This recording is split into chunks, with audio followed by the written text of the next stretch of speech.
Social intimidation and bullying of conservative students on college campuses happens all the time. I have been to countless universities and seen various conservative lecturers shouted down, heckled at, literally kicked off of the campus and prevented from speaking. So why is this happening in our universities? Why is this happening at places that are the center of discussion, of conversation, places where opposing viewpoints should be able to be said, should be able to be grappled with?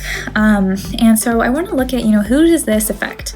And I think it really affects the students who go to these lectures, the students who come and they just want to hear what this person has to say. They want to learn something new, but they're prevented from doing that. And they're prevented from even listening to what's going on. These leftists are also obviously targeting the speaker.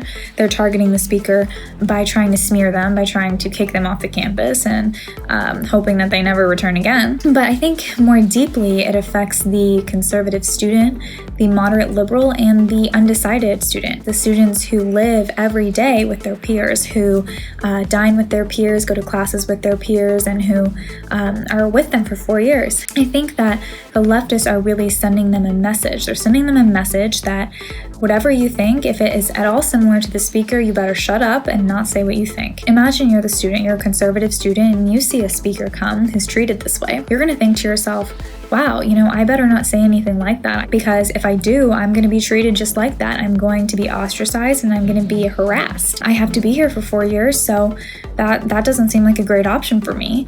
Really, what's the result of this? The result of this is social conformity or social isolation. Some conservative students choose to become someone they're not. They kind of develop this mask and this public persona so that they can have friends, they can maintain a certain GPA even, and other students decide that they are going to go into social isolation sort of. So they say, you know what, I don't want to conform, I don't want to be like you, but it's so tough for me that I just basically have to live in a hole. I basically have to turn inward and withdraw myself from this whole situation going on.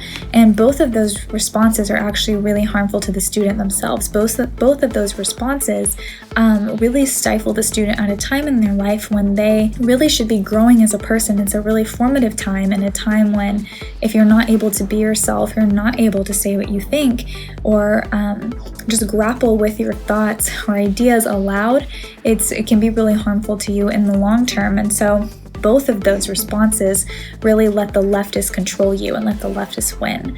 I want to bring up a third suggestion, a third option, which is basically be yourself, say what you think, and not be affected by this mob mentality. Now, I know you're thinking, wow, Danielle, that sounds great, but I honestly don't know how to do that. I think that it really starts from yourself. It starts from within. And so if there is any part of you that cares about what leftists think of you, you need to shed that from yourself. You need to let that part of you that wants to appeal to them, wants to be liked by them, wants to be something that you're not, you need to let that part of you die. And only you can extinguish that inside yourself. No one else can do it for you. Only you can. I'm really inspired by this quote by Eleanor Roosevelt. She says that no one can make you feel inferior without your consent. And I think that's 100% true. Only we can determine how we are going to view ourselves. If we can kind of strive towards focusing on our true self and our values, and let those values translate into our actions, then I think we can be someone that we can be proud of, we can be confident in, and we can not only be more happy and joyful as a person, but not be deterred and not be affected by this rage coming towards us. So I really think that that is the long-term solution of how to combat this on the campus, and it really starts from each and every one of us. I really encourage you to start there, start with yourself. I think that we can make a long-lasting change there. I'm Danielle D'Souza Gill for PragerU. Thank you.